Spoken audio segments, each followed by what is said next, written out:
Dua atlet Indonesia menyumbang emas pada Olimpiade Paris 2024. Emas diperoleh Fedrik Leonardo dari cabang olahraga panjat tebing dan Rizky Juniansyah dari cabang olahraga angkat besi 73 kg. Kita akan berbincang soal perjuangan atlet Indonesia di Olimpiade Paris bersama Ketua Federasi Panjat Tebing Indonesia Mbak Yeni Wahid dan juga nanti akan bergabung bersama kami peraih medali emas Olimpiade Fedrik Leonardo. Mbak Yeni, selamat sore waktu Indonesia. Selamat siang waktu Paris, Mbak. Mbak Yeni, pertama-tama selamat dan terima kasih. Saya mewakili seluruh rakyat Indonesia mengucapkan terima kasih untuk emas untuk Indonesia. Terima kasih ya. Terima kasih, Mbak.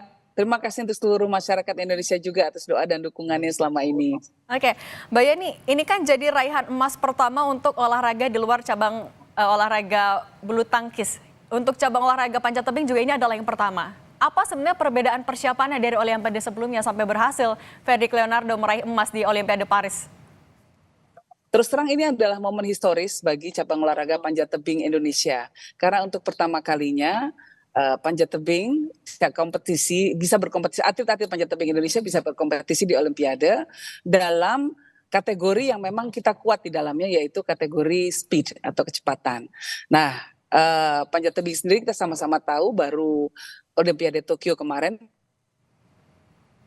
mulai dipertandingkan dalam kategori combine. Artinya ada 3 kategori digabungkan jadi satu. Nah, baru kali ini kategori kecepatan atau speed itu dipertandingkan dalam Olimpiade di Paris dalam kategori yang tersendiri. Nah, ini menjadi momen yang sangat historis sekali bagi kita karena juga pertama kali kita berhasil mengirimkan atlet untuk ikut Olimpiade. Untuk bisa berjuang di Olimpiade bukan hal yang mudah, Mbak, karena atlet juga harus mendapatkan tiket. Karena mereka harus menang di babak kualifikasi di berbagai kejuaraan dunia dulu. Di babak qualifier. Nah, itu baru bisa bertanding di Olimpiade. Nah, kita berhasil mengirimkan kuota penuh 4 orang atlet, 2 putra dan 2 putri untuk bertanding di Olimpiade Paris ini. Oke, kalau dalam pertandingan sebenarnya siapa ya lawan yang paling diantisipasi saat itu? Saya rasa yang paling diantisipasi adalah Samuel Watson, atlet dari Amerika, karena memang dia yang paling terakhir mencatatkan rekor dunia, yang memecahkan rekor dunia. Nah, kemarin pun dalam kejuaraan di Olimpiade Paris kemarin, dia juga sempat mencatatkan rekor dunia, walaupun dia hanya berhasil meraih medali perunggu dan medali emas kita yang meraihnya. Nah, jadi Samuel Watson kalah di babak perempat final oleh atlet dari Cina dan itu kemudian membuka peluang bagi Fedrik untuk melaju ke babak selanjutnya dan bersaing dengan atlet dari Cina Wu Peng. Itu jadi, nah Fedrik yang akhirnya kemudian menjadi pemenang karena memang Fedrik ini sangat stabil, baik emosinya stabil, lalu juga secara kemampuan teknis, secara fisik dia juga sangat stabil. Dan Fedrik ini pertama kali ditemukan oleh PTI gitu ya dari sejak PON di Jawa Barat dan sampai sejak itu terus kita bina sampai masuk ke pelatnas dan akhirnya pada titik ini berhasil mengharumkan nama bangsa dan negara di Olimpiade Paris 2024. Nah, Mbak Yeni, dengan Amerika Serikat yang paling diunggulkan sebenarnya selama Olimpiade Paris, bagaimana dari federasi menjaga bahan bakar Fedrik sendiri? Jadi Fedrik sendiri saya rasa sebagai atlet yang memang punya cita-cita untuk bisa menang di Olimpiade ya di Olimpiade Paris 2024 ini, kami federasi hanya memberikan semangat kepada Fedrik. Kami sendiri memotivasi terus-menerus melakukan pendampingan baik secara fisik, mental, memfasilitasi bersama dengan pemerintah, dengan Kemenpora, memfasilitasi agar para atlet kita bisa sering berjuang di luar negeri, sering ikut pertandingan-pertandingan dunia. Dan sehingga pada titik ini Fedrik sudah sangat matang. Dia matang karena sering juga bisa sampai di podium, artinya dia berhasil meraih banyak medali di berbagai kejuaraan dunia. Dan Fedrik sendiri memang punya keinginan kuat.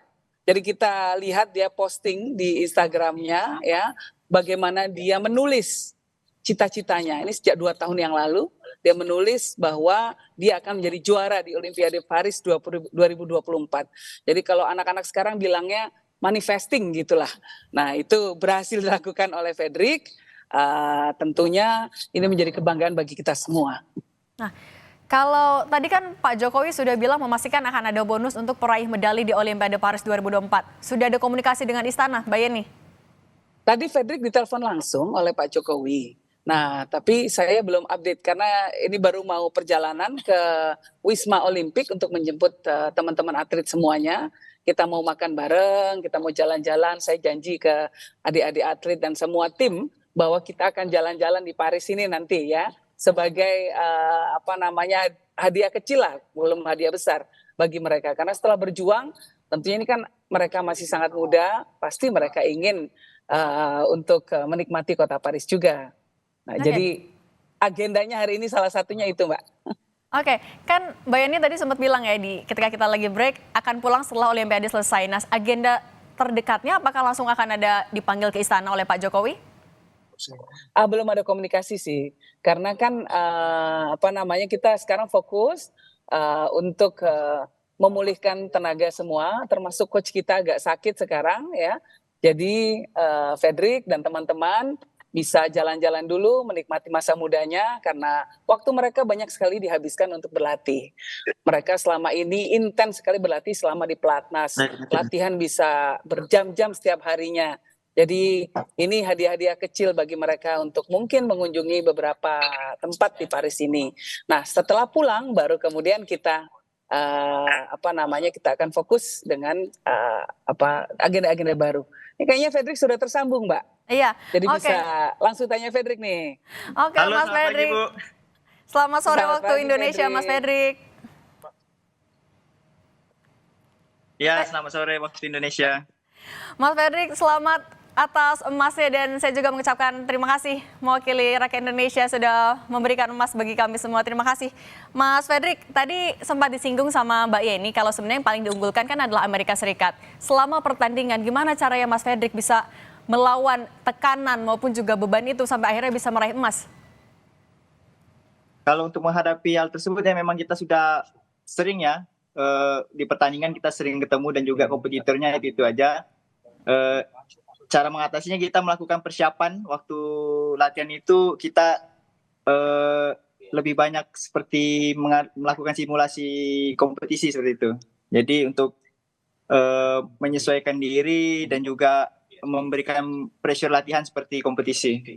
Oke, artinya dengan raihan emas ini sebenarnya persiapannya tapi ada yang spesifik berbeda nggak sih dengan pertandingan-pertandingan internasional lainnya? Kalau secara spesifik sih menurut saya sama aja karena semua kompetisi menurut kita itu kan kompetisi yang penting gitu. Jadi kita pasang target juga punya harapannya bisa memberikan yang terbaik medali emas gitu. Oke. Tadi kata Mbak Yeni juga sempat teleponan sama Pak Jokowi, ngobrol apa aja Mas? Oh iya, tadi pagi sempat ditelepon sama Pak Jokowi. Dari Pak Jokowi mengapresiasi, mengucapkan terima kasih atas prestasinya dan beliau mengatakan bahwa ini menjadi kado yang sangat indah gitu buat Indonesia. Oke, tapi Mas Fredrik mungkin bisa berbagi juga untuk pemirsa Kompas TV, asal mula bisa jatuh cinta sama cabang olahraga panjat tebing gimana sih Mas Fredrik? Jadi awal ceritanya itu ketika saya SMA, saya gabung di organisasi pecinta alam waktu SMA. Nah dari situ oleh pembina saya, waktu di SMA itu dikenalkan dengan olahraga panjat tebing. Dan kemudian difasilitasi lah untuk berlatih dan kemudian kompetisi antar pelajar waktu itu. Sampai akhirnya saya jatuh hati sama olahraga panjat tebing. Cerita soal Mas Fredrik yang juga tidak takut menghadapi tantangan dulu ada kalau mau latihan, mau tanding, pinjam dulu sepatu, kemudian juga untuk alat kekuatan otot juga bikin sendiri. Itu gimana Mas? Iya, karena kan waktu itu olahraga panjat tebing masih belum populer ya di kota saya, di Pontianak. Jadi fasilitas itu masih belum memadai untuk pencapnya FPTI waktu itu masih belum memiliki wall yang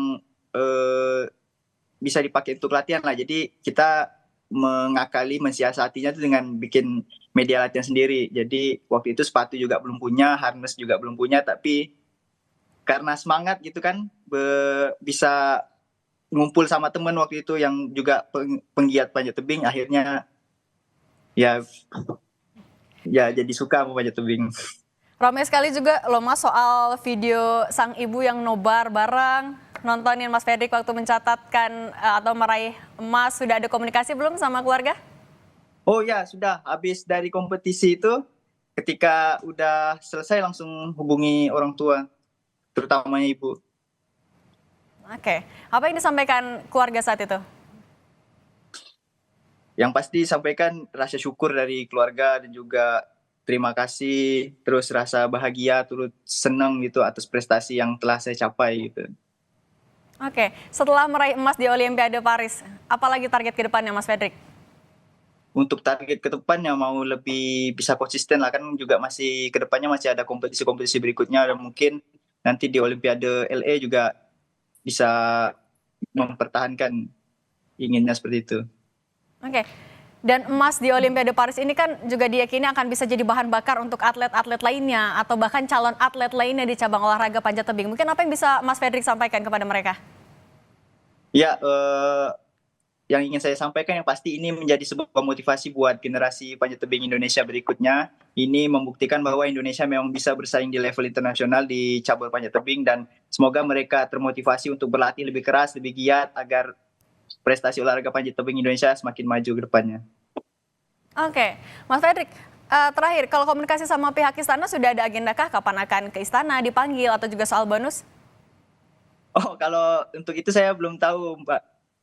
Mungkin nanti dari teman-teman pengurus atau dari manajer yang bisa menyampaikan itu. Oke, dan tadi artinya di telepon dengan Pak Jokowi belum ada pembicaraan soal itu ya? Iya, tapi dari Pak Jokowi memang mengisyaratkan bahwa nanti kita akan ketemu di istana. Cuman untuk masalah waktu dan sebagainya masih belum dipastikan gitu, Pak. Oke, sekarang saya mau ke Mbak Yeni. Mbak Yeni juga terakhir. Di istana juga, Mbak.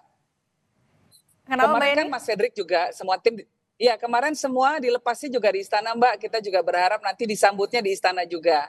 Oke. Apalagi pulang sebagai pahlawan. Dan yang menarik catatan waktunya Fredrik 7,45, kalau digabung itu angkanya menjadi 7,45 ya. Itu digabung 475. 4,75 kok kebalik, sorry 4,75 kok 7, maaf Fredrik, 4,75 kalau digabung itu angkanya jadi 79, sama persis dengan peringatan kemerdekaan Indonesia. Jadi ini kado dari Fredrik untuk bangsa Indonesia.